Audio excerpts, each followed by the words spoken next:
Oi, gente, eu sou professora da residência pedagógica, meu nome é Estela. E hoje a gente vai ter uma aula sobre o reino fungi. E a primeira coisa que eu penso quando falam em reino fungi, eu não sei vocês, mas eu penso em cogumelo, sabe? E isso me remete de alguma forma ao joguinho do Mario. Não sei se vocês conhecem.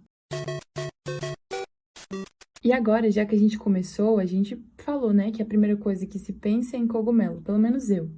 Mas existem vários tipos de fungos, alguns que a gente não consegue ver a olho nu, outros que a gente consegue ver.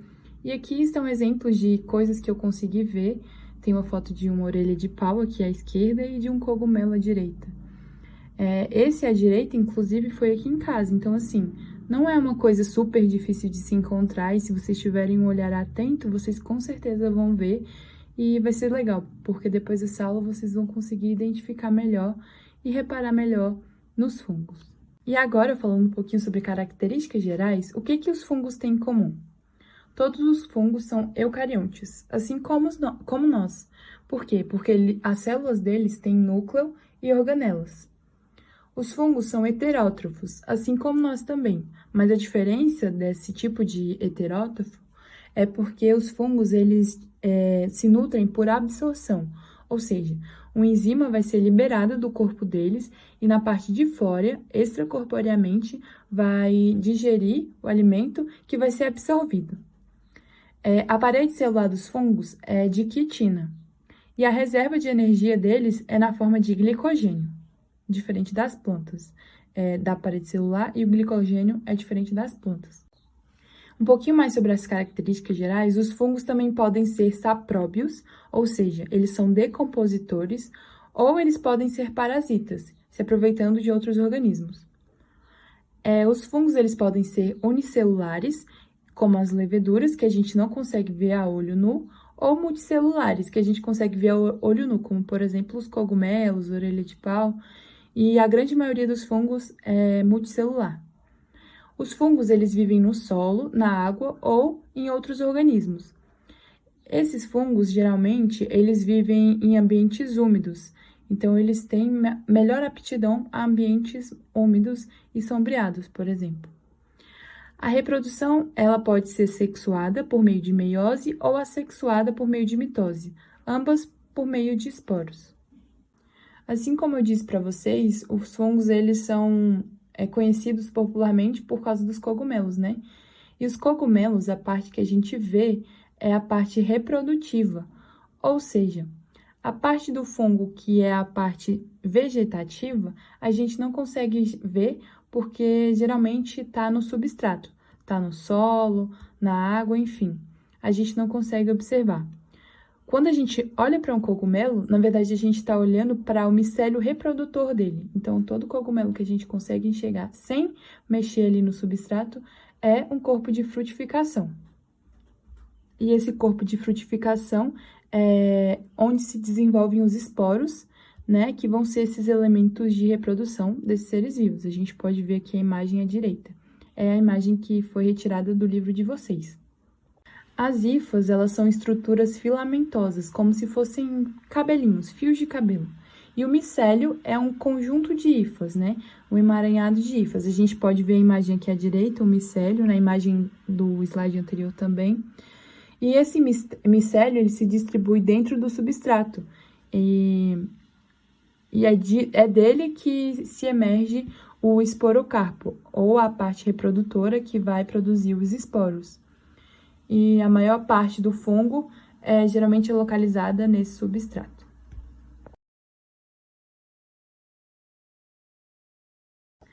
Aqui é só para falar que eu não tô mentindo, que vocês com certeza já viram alguns fungos por aí. Na primeira imagem aqui, a do morango, a gente pode ver um tipo de fungo se desenvolvendo, que a gente conhece como bolor. Ele pode acontecer tanto em frutas, como em outros frutos, como em pães. Geralmente tem uma coloração assim meio esbranquiçada ou esverdeada. Essa segunda é super conhecida também, a gente vai falar um pouquinho mais depois, mas são as leveduras, que são os fungos unicelulares que a gente não consegue ver a olho nu, né? E são esses fungos que dão origem a massas de pães, por exemplo, ou cervejas, que é Saccharomyces cerevisiae, é bem conhecida. A terceira orelha de pau Aqui eu tenho uma foto que eu mostrei para vocês no início, aqui é uma espécie diferente. E os famosos cogumelos na quarta imagem. Aqui tá só para vocês copiarem, se vocês quiserem. Os fungos, eles podem se reproduzir tanto assexuadamente quanto sexuadamente. Vamos falar um pouquinho sobre a reprodução assexuada primeiro, que é quando não há troca de gametas. Essa reprodução ela pode acontecer por, basicamente, 3 tipos de reprodução, né? Que é a fragmentação, quando o micélio, aquele emaranhado de hifas, ele se parte e essa partezinha fragmentada dá origem a um novo indivíduo. O brotamento, que é quando um brotinho se desenvolve em uma célula e pode desgrudar, formando novos indivíduos, por exemplo. Ou a esporulação, que é quando os esporos, formados por mitose, vão e se desenvolvem em outro substrato, por exemplo. E a gente tem que lembrar que quando a gente fala em germinação, em um fungo, significa dizer que um esporo caiu em um ambiente e formou uma hifa. Então, esse tipo de reprodução a gente pode falar em germinação fúngica. Já na reprodução sexuada, a gente vai ter os tipos de reprodução, né, com troca gamética, que vão acontecer dependendo do tipo de indivíduo que a gente está falando, se são zigomicetos, ascomicetos, basidiomicetos, e dependendo desse tipo de organismo, a gente vai ter um tipo de esporo, por exemplo, zigósporos para os zigomicetos, ascósporos para os ascomicetos, e basidiósporos para os basidiomicetos. E esses esporos sexuais, eles são formados por meioses zigóticas, ou seja, são esporos que sofreram meiose, diferente da reprodução assexuada, que são esporos formados por mitoses. Aqui tá um videozinho para vocês verem mais ou menos um fungo, uma orelha de pau, num tronco de árvore. Falando um pouquinho sobre características econômicas do reino fungi, podemos citar os fungos sendo importantes como antibióticos, porque a penicilina, é um antibiótico, é produzida a partir de fungos que matam as bactérias. Então, é muito importante, quase certeza que quase todos vocês já usaram a penicilina. Os fungos são importantes para conter pragas agrícolas, porque eles podem funcionar como biopesticidas, né? Também os fungos têm importância na alimentação, né? Como cogumelos, trufas. Os cogumelos são mais comuns, né? Porque a gente pode comer no estrogonofe, enfim. As trufas já são um tipo de fungo muito caro, mas bem apreciado na culinária. A produção alimentícia também necessita dos fungos para fazer fermentação, né? E auxiliar na produção de pizzas, massa de pizza, de cerveja, vinhos, pães e também na maturação de queijos. E também é muito importante conhecer os fungos para poder auxiliar na manutenção da saúde pública, como, por exemplo, a gente conhecendo o fungo que causa uma doença, a gente pode entender como tratá-la, como cuidar, como não eliminar o contágio, enfim. Aqui estão alguns fungos que a gente pode utilizar na alimentação. Esse primeiro é o shiitake, o do lado direito lá em cima é o shimeji, que são cogumelos importantes. As trufas, que não são cogumelos, mas são bastante apreciados na culinária.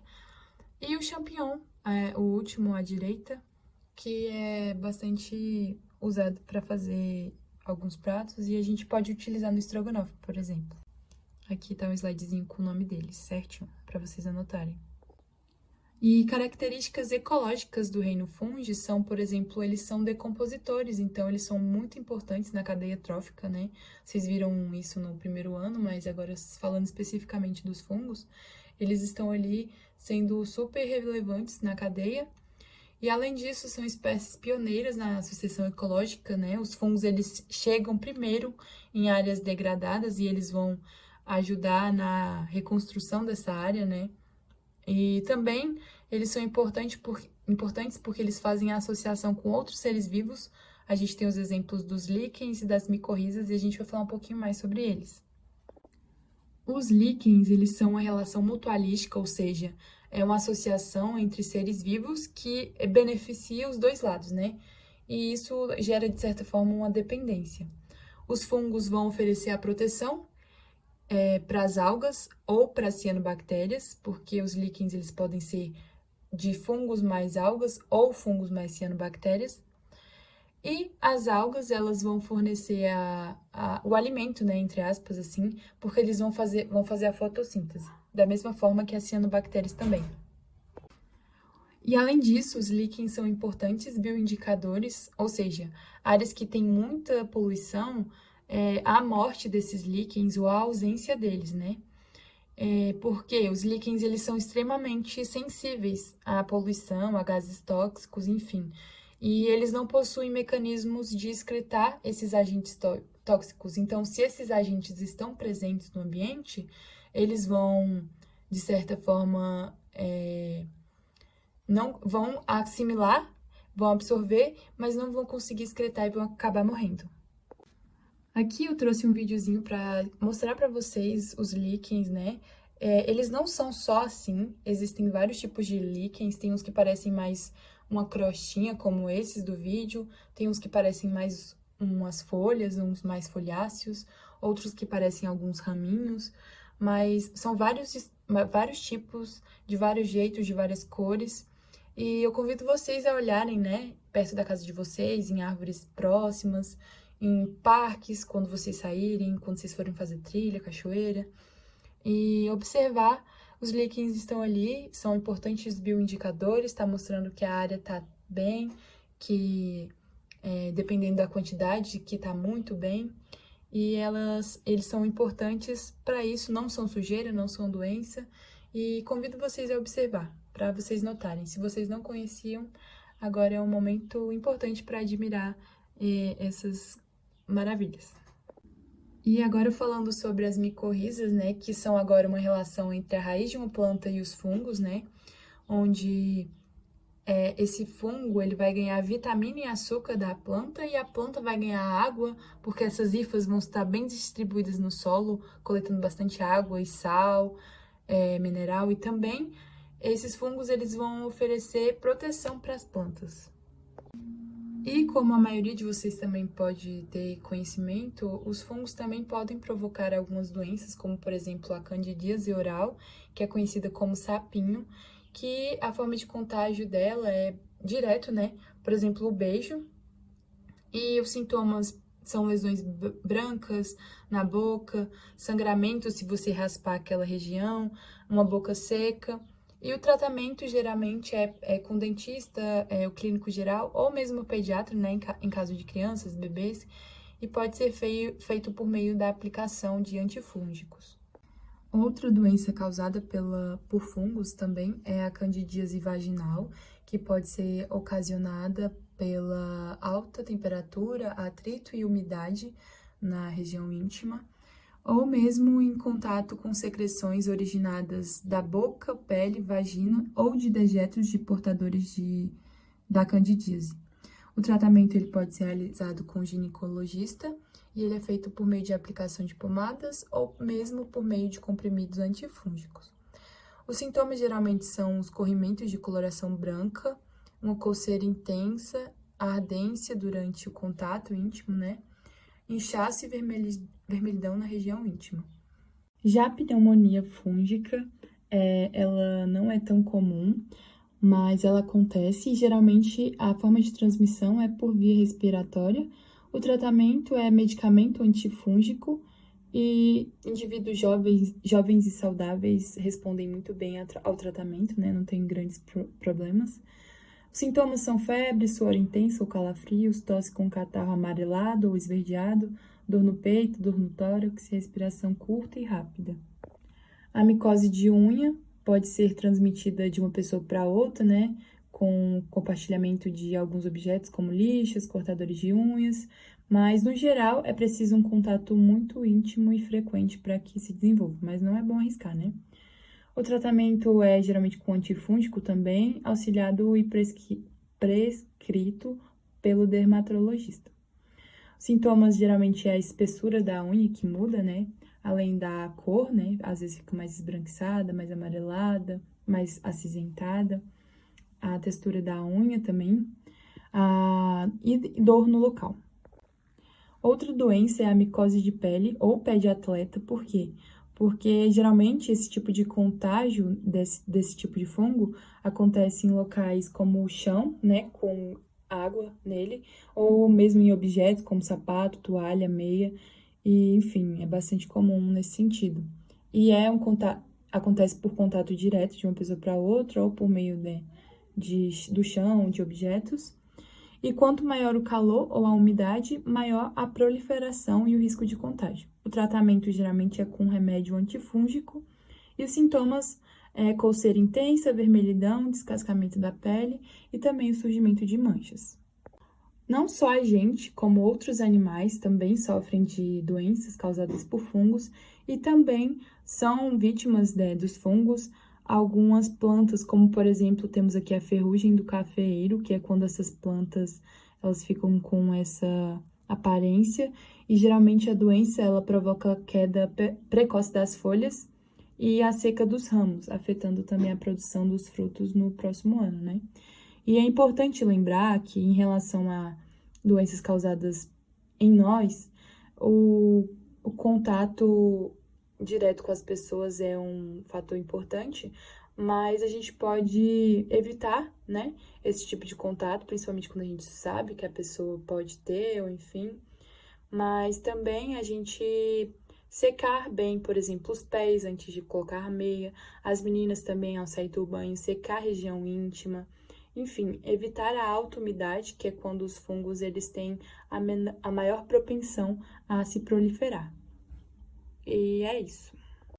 Eu trouxe uma notícia para vocês verem que a calamidade que os fungos causaram em populações de anfíbios, né? 501 espécies foram dizimadas e no Brasil, ao menos 50 espécies foram afetadas, segundo o estudo. Então, a proliferação de fungos também foi preocupante nesse sentido. Mas agora falando de coisa legal, de coisa divertida, fica aí a sugestão para vocês de um documentário, tem na Netflix, se chama Fungos Fantásticos. É super legal para você ver os ambientes em que os fungos nascem, tem algumas falas, algumas curiosidades, e é muito bonito de ver, e é legal para vocês se encantarem também e se divertirem com esse mundo fantástico que são os fungos. Então é isso, gente. Bons estudos. Qualquer dúvida, mandem pra gente no Classroom. E tirem dúvidas aqui, por meio das plataformas, ou mesmo presencialmente, quem estiver indo. E é isso. Tchau, bons estudos e até a próxima.